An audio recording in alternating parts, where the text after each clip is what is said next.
feature လေးနဲ့ချစ်စရာကောင်းတဲ့ emoji လေးတွေဖန်တီးကြမလား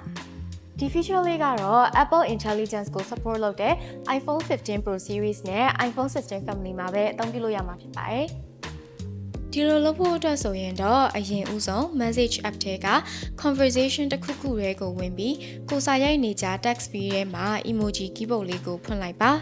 ပြီးရင်တော့ keyboard ရဲ့ညာဘက်အပေါ်တောင်းက plus ပုံစံလေးပါတဲ့ emoji လေးကိုနှိပ်လိုက်ပါပြီးရင်တော့ describe an emoji မှာကိုဖန်တီးချင်တာကို English လို့ရေးလိုက်ပြီးတော့ create new emoji ကိုနှိပ်ပါJamoji ပေါ်လာရင် continue ကိုနှိပ်လိုက်တာနဲ့ကိုဖန်တီးထားတဲ့ Jamoji လေးတွေကို style အမျိုးမျိုးနဲ့တွေ့ရမှာဖြစ်ပါတယ်